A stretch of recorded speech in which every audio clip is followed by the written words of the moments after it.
Yeah, we've got a question from Carl. I don't know if someone can help with the microphone. Yeah. You know, as Black people, we really need to work on ourselves and that stand of our purposes where we allow other people to tell us who we can be friends with. It's really childish. Thank you. Guys, please remember to introduce yourselves and there's 3 questions at the moment. Thanks, Nsiki. Well, I'm Carl Nias. I'm a very deliberate former member of the ANC. The president of the African Radical Economic Transformation Alliance. And I was reminded about, just as a quick aside, how I was in trouble because apparently I was seen 3 years ago in a Santon restaurant with someone who looked like Advocate Mpangazitha. And that became a major story in News 24. But anyhow, that's not what I wanted to refer to. This question is specifically directed at Advocate Sikhakhane, but Advocate Nkobane and Advocate Mpofo can also respond. It is very painful for all of us to see what this sell-out ANC government has been doing to Black professions. And specifically, what had been done to Advocate Nkobane.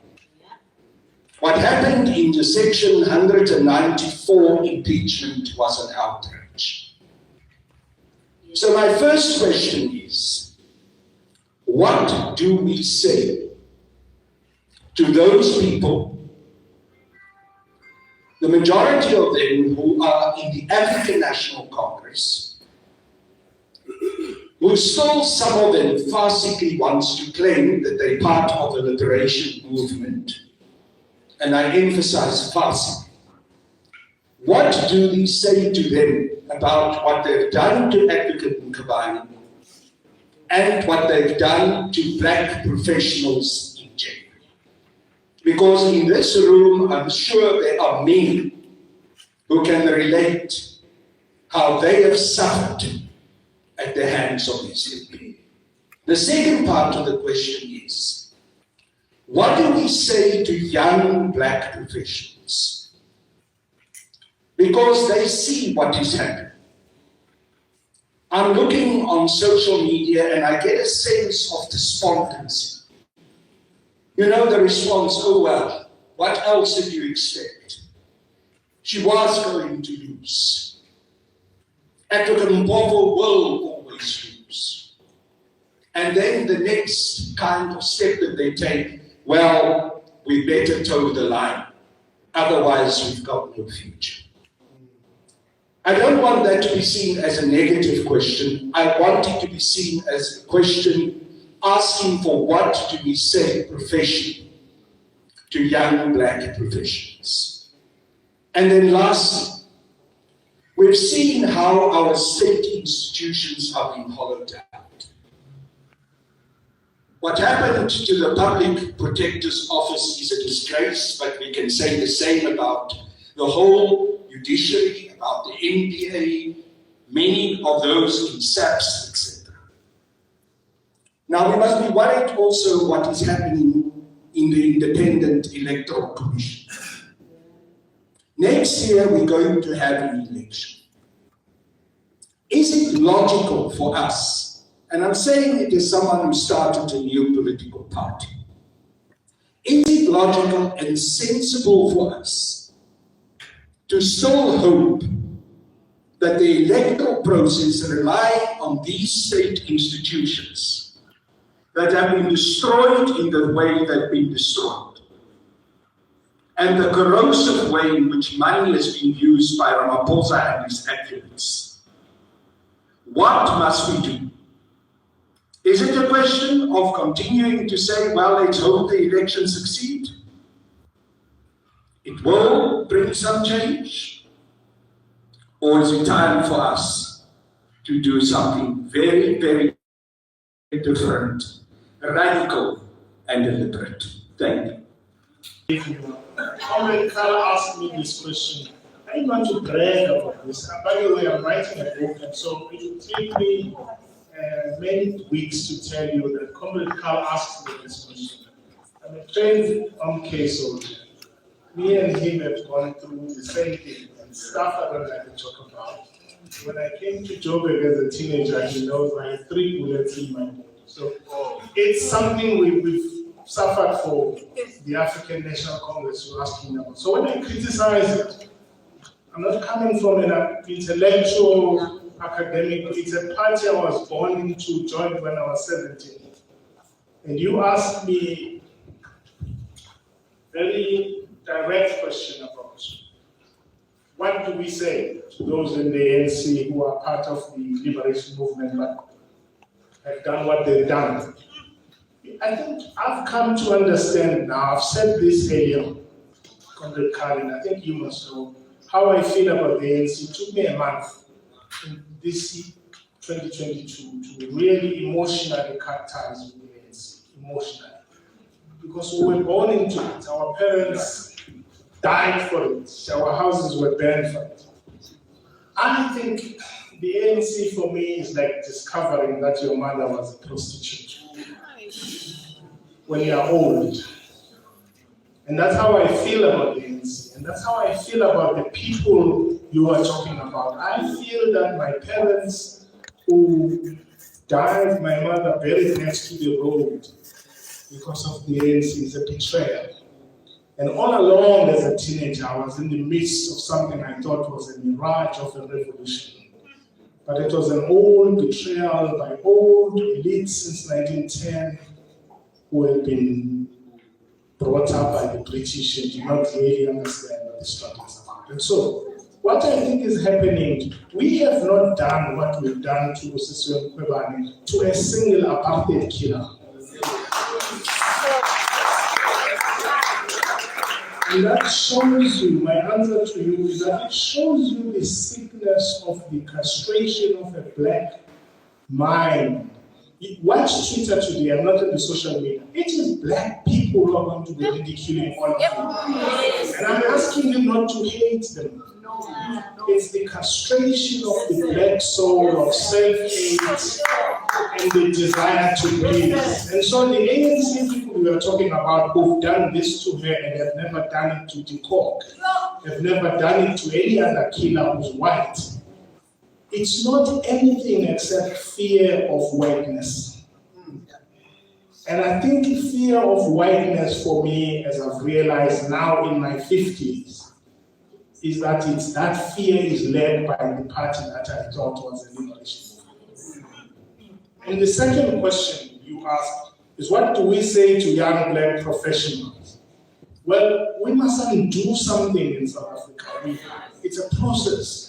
It's really, I don't know whether this morning I was reading the story about Noah in the Bible. Apart from being an MK, I wanted to be a priest first. I had 2 ambitions when I was young. I wanted to be a priest and it didn't happen. You don't ask me why. I'm a Catholic and there were things I would have to sacrifice. No, they didn't take me at a priesthood college. And the next one, and this is true, it's an ambition you will see in the book I'm writing. I actually wished to die in combat with the police so that MK people would come back into the country and free our people. That's my ambition. It's cynical, sad ambition, morbid ambition. But it's because we all believe in that. And so what do we do about young black professionals?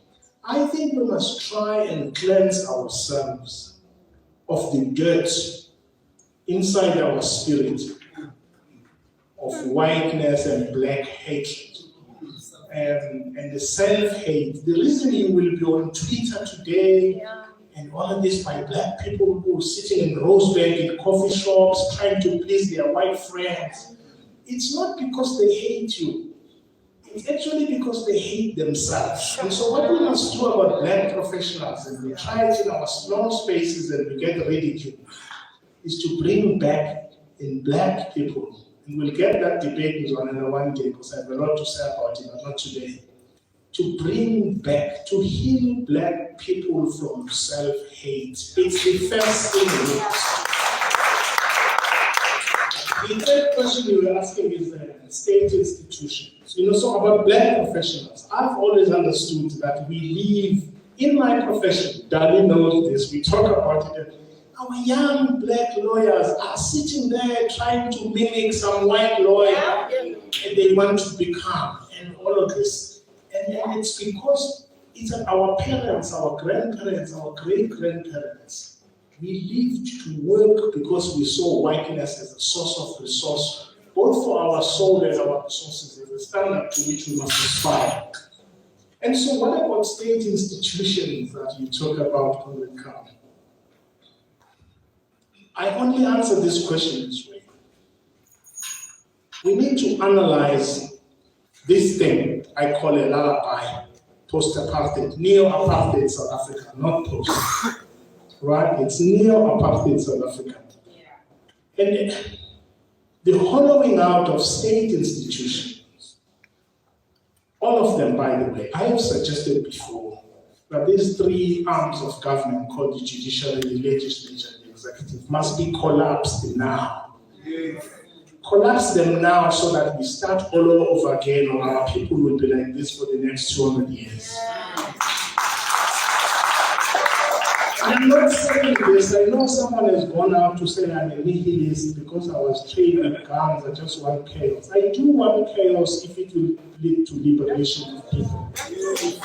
But I'm suggesting it because right at the beginning, we must analyze this thing called post-apartheid South Africa.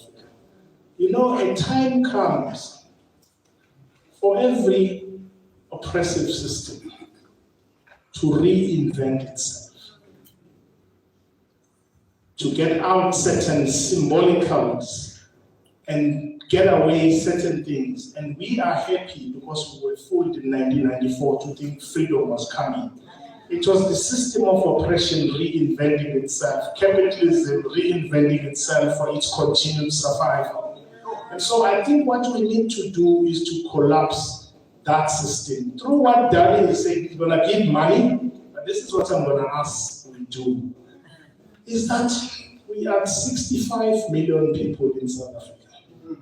It's a shame that 65 million people keep complaining about 5% of white people.